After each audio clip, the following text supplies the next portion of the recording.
Boa tarde a todos e a todas. Meu nome é Cauã Peçanha Soares, sou professor de História da Rede Municipal de Ensino Carioca. Fui aluno da professora Estela Pedrosa durante o mestrado em Educação e hoje persisto aqui com o curso de doutorado em Educação. Na pesquisa, tem que persistir, gente. Durante a pesquisa, eu procurei trabalhar o tema de games e ensino de história. Basicamente, o tema foi os jogos do Call of Duty e a construção de conhecimento em história. Pode passar, por favor? Bem, o objetivo geral foi o de apresentar elementos que possibilitem associar o uso de jogos digitais com o ensino de história em classes regulares de ensino. E, sinceramente, foi um desafio muito grande. Por quê? Eu não deveria partir do meu pressuposto como jogador para poder trabalhar com os alunos, mas sim da minha percepção de jogador como professor de história e o que eles conheciam sobre os jogos. E elencar tudo isso não foi uma tarefa muito fácil.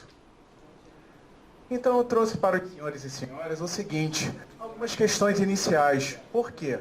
Quando nós vemos o jogo ou a temática, nós imaginamos o seguinte: por que conhecer e aprender história? Isso, para muitos alunos do ensino fundamental, é uma barreira muito grande, porque vem como alguma coisa do passado, algo que não tem relação com eles. Então, necessariamente, esse senso de pertencimento, de eles construírem também história, é muito complicado, muito difícil de trabalhar. Esse resgate do valor histórico, simbólico e das pessoas como agentes que participam e transformam a história. Um outro questionamento que é possível de se imaginar. É possível jogar em sala de aula? Não é brincadeira? Brincadeira não pode ser sério? Gente, trazer isso para eles não foi muito fácil também, mas foi um desafio muito prazeroso. Outro questionamento foi o seguinte: como jogos digitais podem contribuir para o aprendizado de história? Por quê? Imagina-se muito que o jogo não tenha alguma função séria, que ele não possa ensinar, que ele não tenha valores ali, que não tenha uma pesquisa histórica por detrás dele para poder trazer algum conteúdo. E isso tem sido desmistificado. O próprio jogo Call of Duty tem buscado algumas relações com a história, entrevistando, por exemplo, pessoas que já tenham participado da guerra para poder construir os panos de fundo, para poder trazer o realismo para os jogadores. E isso, por muitas vezes, nós como jogadores, não temos essa percepção. Apenas jogamos, queremos matar a personagem, conquistar um objetivo e ponto final. Não é bem assim. E quais os limites e possibilidades do uso dos jogos Call of Duty em sala de aula, na relação ensino e aprendizagem? Será que é possível construir conhecimento a partir dos jogos? Bem, algumas dessas reflexões eu deixarei para os senhores e senhoras. Não serei eu que irei responder. Pode passar, por favor. E dentro da pesquisa da dissertação, eu procurei fazer o seguinte. Tentei analisar apenas 2 jogos. A franquia do Call of Duty tem muitos outros jogos, mas eu procurei trazer aqueles que eram pertinentes aos conteúdos curriculares de história do 9º ano do ensino fundamental, que seriam, entre eles, Primeira Guerra, Segunda Guerra Mundial e conflitos contemporâneos. Então, basicamente, eu escolhi esses 2 por abordarem essas questões. O primeiro, falando da Segunda Guerra Mundial, basicamente, do conflito entre Estados Unidos e japoneses. E já o segundo, traria algumas visões da Guerra Fria e também de conflitos contemporâneos, em específico no Oriente Médio. Então, eu procurei dentro disso verificar se esses jogos poderiam contribuir e de que forma para a melhoria do desempenho escolar, mas não seria com qualquer um. Seria basicamente com um grupo que seria considerado como afastado, que seriam os alunos com defasagem em ensino. Trabalhar jogos, necessariamente, jogos digitais, com grande público, ainda mais de adolescentes, é algo bem difícil, por causa da falta de aparelhos, por causa da falta da infraestrutura. Então, eu procurei focar naqueles alunos que realmente apresentavam maior dificuldade e trazê-los para poder conhecer melhor os conteúdos e, logicamente, de forma divertida. Porque assim eu conseguiria atrair a atenção e valorizar também algo que era muito comum na cultura deles, que era de jogar esses tipos de games. Pode passar, por favor? A partir disso, eu elaborei 3 questões, que seriam as seguintes. De que modo o ensino-aprendizagem, com o uso de jogos digitais, poderia colaborar para essa construção de conhecimento? Quais habilidades poderiam ser estimuladas com a utilização desses jogos? E como é que uma metodologia focada nesses jogos poderia auxiliar esses estudantes durante os processos de recuperação paralela? Mas para isso, eu não poderia ser arrogante e esquecer as pesquisas que já foram feitas, ou mesmo conhecer o que já havia sido feito no tema de games, de educação e de história. E basicamente eu cheguei a alguns resultados fazendo a revisão de literatura, que foram os seguintes.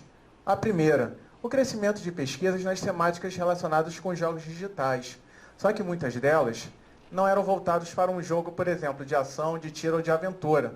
Era basicamente nos chamados RPG, que são jogos de mesa, de tabuleiro, no qual cria-se uma aventura e os jogadores vão interagindo junto com o mestre para poder cumprir um objetivo ou analisar algum contexto.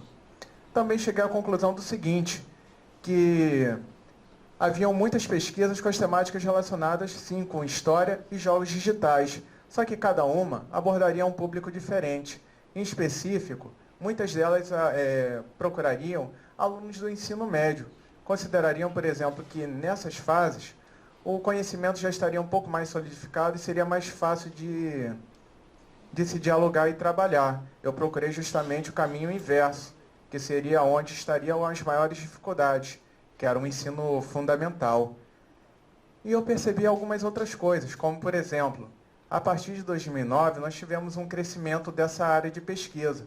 Basicamente, eu percebi o seguinte, que aquelas pessoas que lá durante a infância jogavam os joguinhos do PlayStation, lá do Atari, do Mega Drive, jogavam os RPGs, elas começaram também a levar a brincadeira a muito sério. E procuraram também trazer essas experiências, não somente para os seus alunos, mas também para todos nós. E também analisei 2 pesquisas que falavam basicamente e dialogavam junto com o jogo do Call of Duty, que foi a do Marco Fornaciari e do Cristiano Santos, uma tese e uma dissertação, que procurava analisar mais o jogo em si do que propriamente dita a relação junto com os alunos. Só que, para pesquisar aquele universo tão grande dos jogos, eu teria que fazer um filtro de autores que basicamente pudessem dialogar comigo.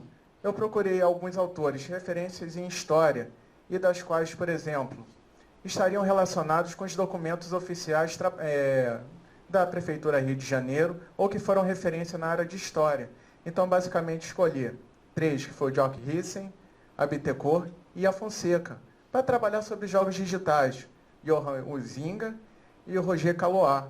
E para falar basicamente sobre educação e também os jogos, eu procurei em John Dewey, Lev Vygotsky e Jean Piaget para poder fazer uma espécie de ponte entre cada um deles e chegar a um resultado final. E durante a parte da construção da metodologia, basicamente o que foi elencado? Uma pesquisa de enfoque qualitativo em uma escola municipal do Rio de Janeiro, uma escola que na época abrigava alunos do 7º ao 9º ano, um local que eu trabalhava literalmente. Eu me incomodava principalmente com os baixos desempenhos da escola, com as problemáticas que meus alunos possuíam referente ao ensino de história, então eu tinha que agir. Eu não poderia ficar lá somente olhando, tinha que agir. E basicamente eu escolhi a escola por já ser professor há um bom tempo dela e conhecer tanto o corpo docente, tanto quanto algumas características de meus alunos. E o meu público-alvo? Eu trabalhei com basicamente um grupo total de 14 alunos, com a média que já vinha sendo bem baixa em ensino de história, não somente naquele ano, mas também em outros. Então, como meu público-alvo, não para poder assassiná-los, tá, gente, por favor, mas sim para poder contribuir com eles. Foram 12 alunos de 3 séries do 9º ano. Uma turma com 4 alunos, uma com 3, uma com 5. e durante a recuperação final, que é o temor de muitos alunos, com 2 alunos que haviam evadido da escola devido a questões particulares. Pode passar, por favor? E bem, para isso, o que eu utilizei? A pesquisa documental, para poder conhecer o histórico dos alunos, conhecer o que era feito pelos outros professores e como é que havia sido trabalhado anteriormente. Eu não podia sair do zero, eu tinha que percebê-los da melhor forma possível. A observação participante. Sim, eu procurei trabalhar com eles, observando os jogos, apresentando-os, reapresentando necessariamente e interagindo com eles ao máximo possível. Procurei utilizar o diário de pesquisa para poder anotar todas as impressões que eu percebia durante as atividades e o grupo focal. Por quê? Principalmente nas séries finais do ensino fundamental, a vergonha é algo assim muito grande. Eles tinham medo de se expressar, medo de errar. E uma das possibilidades do jogo é isso. Você poder continuar, você poder refazer. Então, trabalhar com eles, a estima, o conhecimento e o aprendizado, não de forma punitiva, colaboraria, pelo menos na minha primeira visão, para que eles pudessem melhorar os seus desempenhos e aprendizados. E, basicamente, quais foram os jogos que eu trabalhei? O Call of Duty, ou World at War, um jogo que trabalhava sobre os contextos da Segunda Guerra Mundial. Muitos dos alunos, quase todos, já haviam jogado os 2 jogos. Só que para eles, os contextos históricos ficavam afastados. O interessante era matar, o interessante era passar de fase, o interessante era ganhar do amiguinho ou amiguinha.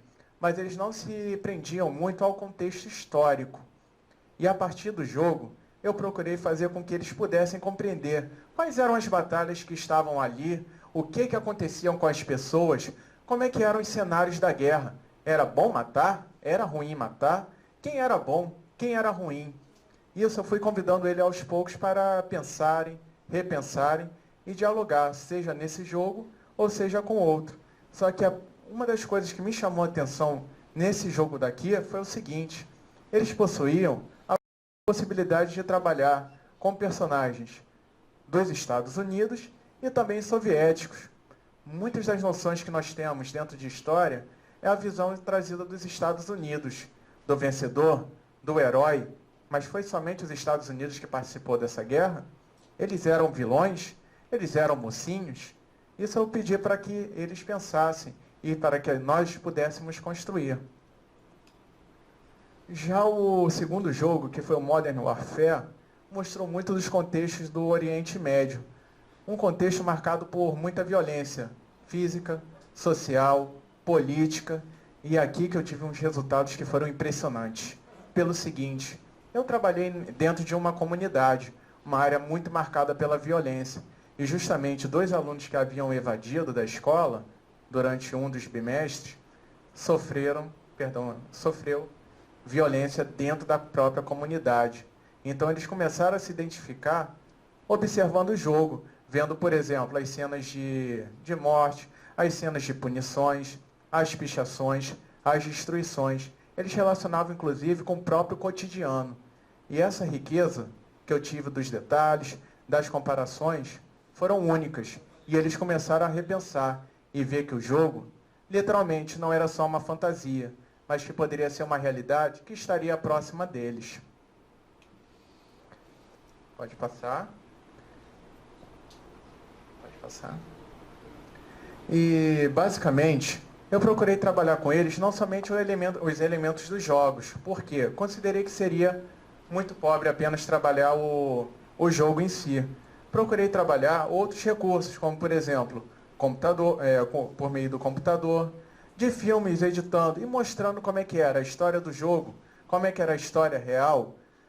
Um breve briefing, né? Uma breve explicação do que seria feito naquela aula.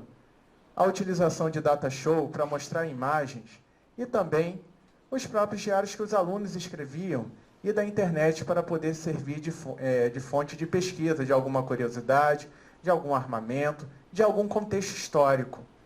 Gente, nessa parte aqui eu sofri muito, mas positivamente. E entre as considerações que eu trago para os senhores e senhoras sobre a pesquisa, eu gostaria de elencar algumas. Por exemplo, eu tive pouco tempo de trabalho. Eu tive que trabalhar com os alunos no contraturno. Por exemplo, eles estudavam de manhã, eu deveria trabalhar com eles à tarde. Mas eu deveria respeitar, por exemplo, as outras atividades que eles possuíam nas suas vidas, o cotidiano da escola e da comunidade. Eu tive uma aluna que não desejou participar, mas assim eu não poderia excluí-la do processo de atividade de recuperação da escola. Isso a gente tem que também respeitar o direito da pessoa de querer ou não participar das atividades. Eu tive algumas pesquisas prévias e contribuição para o trabalho dos próprios alunos. Como assim? Eu passava algumas pesquisas complementares para eles em casa, e eles traziam muito mais do que eu pedia. Inclusive, eu cheguei ao ponto de ter alunos que traziam os próprios videogames para a gente poder jogar dentro da sala de aula. Aqui eu trouxe uma pequena média para vocês dos desempenhos dos alunos ao longo dos bimestres. O terceiro e quarto bimestre foram os locais que eu mais procurei trabalhar com eles com as temáticas de jogos. O quarto bimestre em questão foi onde eu trabalhei com eles os jogos e eu tive um aumento exponencial que foi impressionante. Eles se sentiram muito motivados e queriam participar cada vez mais das oficinas. Eu basicamente tinha taxa zero de faltas e isso me impressionou muito, o envolvimento que eles tinham. Eles faziam quase de tudo para poder estar na aula. Isso era legal. Pode passar, por favor. E como considerações finais, eu trago o seguinte. A gente não deve esperar, por exemplo, que vamos colocar os alunos para jogar e isso vai resolver, que eles vão aprender e ponto final. Não. A mediação do professor no processo, o jogar junto com eles, faz com que aquele objeto não esteja tão longe. E nem que você, por exemplo, fale de alguma coisa que você não queira, ou que você somente está ali para passar o tempo. Quando eles percebem que você também conhece o jogo, que você conhece a cultura deles, isso é de um ganho impressionante. Eles se sentem muito motivados para poder participar e contribuir. Os jogos, eles são capazes de aumentar o diálogo, a comunicação, a pesquisa e basicamente também o questionamento dos fatos. Quando você mostra o fato histórico, quando você mostra o jogo, você provoca questionamentos. Quando você provoca questionamentos, você faz com que o aluno possa repensar sobre a realidade que ele viu, que ele aprendeu, a ver se aquele mocinho era mocinho mesmo, se aquele era tão vilão, se aquela história está muito longe do meu cotidiano. E basicamente, a minha dica final e também sugestão é o seguinte: participem sempre com os alunos, procurem estar junto com eles, porque realmente é impressionante. Quando eles veem que nós fazemos as mesmas coisas que eles passam a valorizar muito mais o que é feito em sala de aula. E, gente, muito obrigado pela paciência, muito obrigado por terem escutado, e eu espero que a gente nunca mais tenha que parar de jogar, mas que a gente sempre reconfigure o que seja necessário em sala de aula, mas que a gente jamais saia dos nossos objetivos, sonhos e desejos, e principalmente que nós não deixemos de valorizar os conhecimentos que esses alunos constroem corriqueiramente, porque faz muita diferença. Muito obrigado.